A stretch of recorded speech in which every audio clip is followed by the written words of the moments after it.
chasing that big bag. Everybody run me, they clutching the fire. My younger day once on ride for him. He mugging we up and I hope that the... What's good? It's your boy OTC Ro and welcome back to Root Reviews, man. Welcome back to the channel. Make sure you like, share, comment, subscribe. Whew, I'm out of breath. I raced my dog from Cane Street. I raced my dog from one end of the street to my house.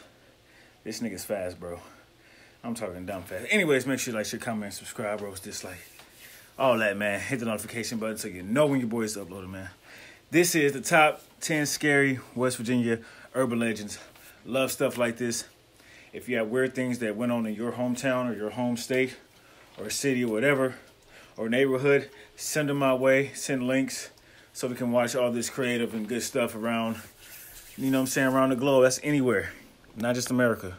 Welcome back, everyone, to Most Amazing Top 10. After a lot of demand from you guys, we have decided to start doing urban legends on individual U.S. states. Today, we have chosen to start with West Virginia. There's two reasons for that. One, why not? And two, the next Fallout game is set there, and it contains a lot of West Virginia urban legends. So, whether you want a sneaky insight into what that game will involve, or you're just excited for another video in this series, let's see if you can all handle these stories. My name is Danny Burke, and this is the top 10 scary West Virginia urban legends. We're jumping right into the deep end with our number 10, the Mothman. Let's go back to November 12th, 1966. 5 men were digging a grave at a cemetery in Clenadin when they claimed they saw a man-like figure fly out of the trees and over their heads. 3 days later, 2 young couples from Point Pleasant told police they saw a large creature with red glowing eyes in their car headlights. They described it as a large flying man with 10-foot wings. It was following them near an old World War II munitions plant. The legend of the... They was on that good gas. That's all that was. They was on that good gas. Mothman was born. In the days after, more people reported seeing him. 2 firemen described it as a large bird with red eyes. About 90 miles away, a man from Salem said he saw a creature in the back of his barn with 2 red circle eyes like bicycle reflectors. For the next year, everyone was on edge, expecting to see the Mothman swooping down on them at any moment. Then, on December 15, 1967, the Silver Bridge collapsed in Point Pleasant, resulting in the deaths of 46 people. Now, engineers blamed a defect in the suspension chain. Others said the Mothman sightings had something to do with it. As the years went by, experts tried to explain away all the different sightings, saying it was hallucinations or sleep paralysis. The Mothman story went cold for a... Or it's the good gas. The good gas. I think it was the good gas. About 50 years. Then, in November 2016, WCHS-TV published a photo from an anonymous man that people claimed was the Mothman. See for yourself what you make of this famous urban legend picture. If you're excited to play the next Fallout game, it might not be that long till you meet the Mothman for yourself. Next up at number 9 now, we have the Snarly Yow. Some call this the Vanishing Dog, the Black Dog, or even the Dog Fiend. Whatever people in West Virginia call it, though, this phantom dog has been seen by a lot of people. It's described as large, black, and teeth-bearing, appearing in front of people's cars on the dark mountain roads. But when they hit it and get out to check, the dog has disappeared into thin air. It was first sighted in the early 1800s, where it would chase people on horseback, in carriages, or donkey carts. It has continued this habit into modern times, only now it can be seen keeping pace with cars going at 55 miles per hour. If be told, locals don't really... You're telling me all them guns in West Virginia, all them guns, all them hunters, and they see this dog and they don't shoot it dead? Come on, bruh. It's the good gas, man. People in West Virginia smoking the good gas. Know how fast this thing can actually go. Although many people have reported seeing the creature, it has never actually harmed anyone as of yet. This kind of unnerves some people, though, who worry, what does it really want from the people it terrorizes? Moving on to number 8 now, we have the Sheep Squatch. This one is also known as the White Creature, a monster said to roam the Kanawha Valley. It's been described as a bear with the shape of a dog, if you can imagine that. It has huge saber-like fangs fangs. Its wool is a dirty white color, hence the sheep part of its name. Despite its lumbering appearance, the creature is fast, moving at lightning speed. Perhaps what's most creepy is its tendency to switch from 4 legs to 2 when it moves, making it seem very human-like. Their screams in the night have been compared to the sound of someone being murdered. Then there are the attacks. Here's where things get really weird. People always say that the creature jumps on them like a wolf, sinking its teeth right into their flesh, making them howl out in pain. But then, when the attack is over, they look down to find there is not a single mark on their body. That's better news than an actual mortal wound, I guess, but most people who have seen the sheep squatch hope to never again. Next up at number 7 now, we have the Flatwoods Monster. Some also call this the Green Monster or the Phantom of Flatwoods. The legend of it began in 1952 after a group of children claimed they saw a UFO crash behind a hill not far from the town. They went out and told Kathleen May, a local hairdresser, who came with them to inspect the crash site. From the top of the hill, they saw a pulsing red light. Then their flashlights landed on what they described as a man-like figure with a round red face surrounded by a pointed hood-like shape. They said he was 10 foot tall. His eyes emitted greenish-orange light. His body was dark green in color. Kathleen May said it had small claw-like hands and a head that resembled the ace of spades. According to the group, it made a hissing sound as it approached them. One of the kids dropped the flashlight in fear and they all fled the scene. Some have said the sighting was nothing more than a common barn owl, but many in the town believe it to be true. Even the welcome sign says Flatwoods is the home of the Green Monster. Next up at number 6 now, we have the Grafton Monster. As the name might suggest, this comes from the old railroad town of Grafton. There may not be room for a mysterious creature among the many buildings and houses there, but the place is surrounded by dense woodland, and that's where locals say the Grafton Monster lurks. Ever since the 1960s, people have reported seeing a man-like creature resembling Bigfoot or the skunk ape. They say it stands between 7 and 9 feet tall and is cloaked in pale skin that is slick to the touch, kind of like a seal or dolphins. Local farmers report it the most, saying it tears down their fences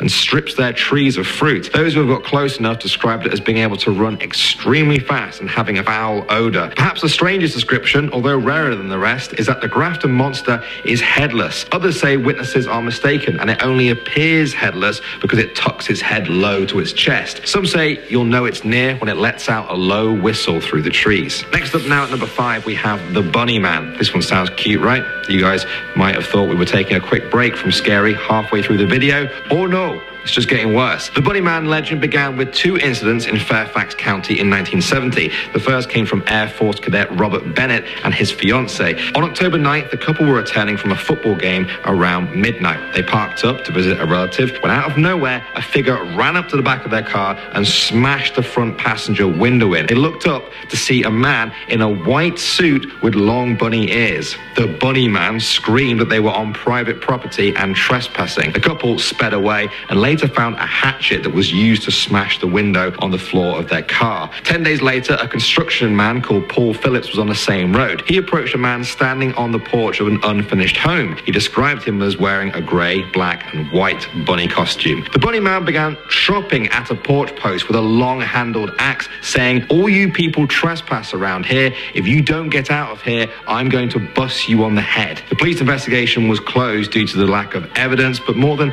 50 other people came forward claiming to have seen the Bunny Man, many of them on that same stretch of road, even to this day. Now this one is believable.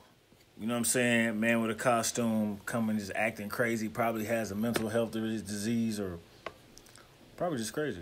Locals have reported seeing freshly skinned rabbit carcasses hanging from the overpass of what is now known as Bunny Man Bridge, a sure sign that this axe-wielding fiend is nearby, waiting to bust you on the head. Next up at number 4 now, we have Mammy Thurman. On June 22nd, 1931, the body of a young woman was found slain near the town of Rogan. Her neck was broken, her throat cut from ear to ear, and she had been shot twice in the head at close range. The motive, or culprit, was a complete mystery. The whole town was shocked. A local handyman was convicted of the crime, but there was still a lot of questions. Her death certificate states that she was buried in Logan Memorial Park, but her funeral home records said her body was transported to Kentucky. However, the cemetery in Kentucky has no record of her interment. One night after her funeral, it was also said that a local businessman paid $1,000 to move her body to a different location altogether. To this day, it remains a mystery where exactly she was buried. According to local folklore, many claim that her ghost now wanders the hills. searching for the person who took her life,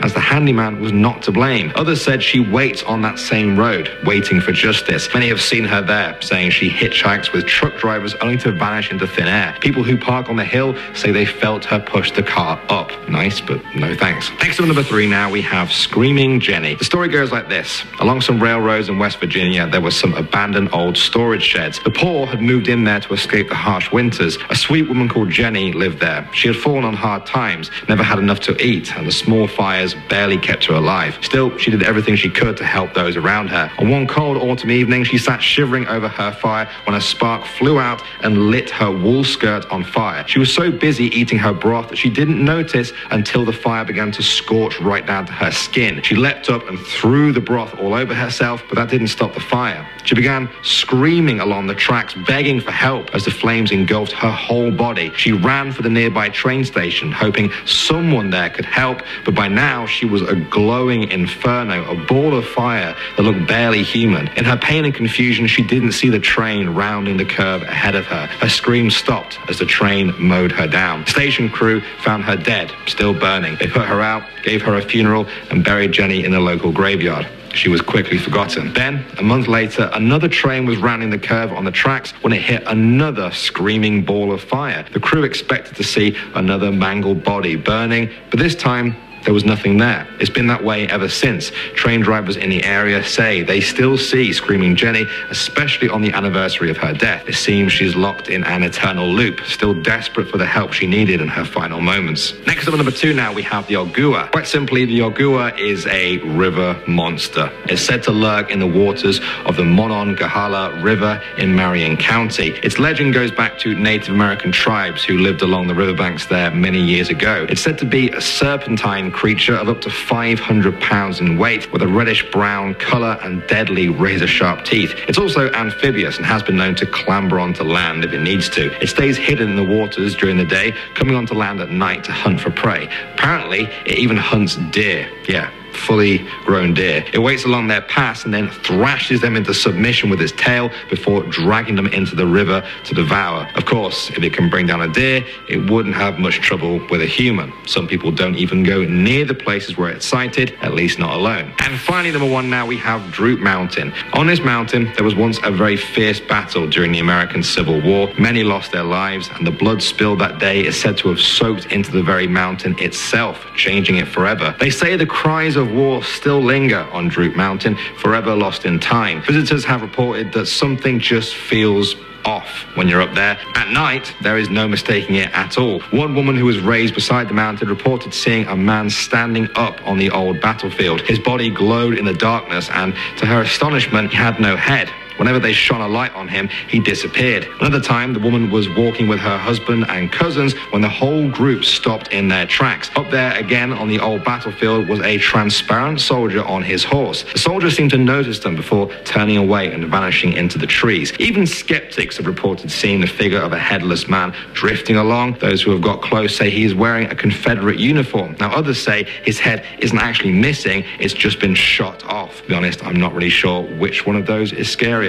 But either way, don't think I'd head up Droop Mountain at night by myself. But I don't know. Would you? Would you want to visit any of the places we've talked about today? Maybe you guys have. Shouts out to the subscriber, man, that suggested this. Shout out. I know I have one West Virginia subscriber. Let me know if these things are true or false, or do you have any more videos? And if anybody has more videos of your hometown, state, country, continent, whatever, man. Weird videos, send them my way, man. I'm your boy OTC Raw. We'll see y'all later, man.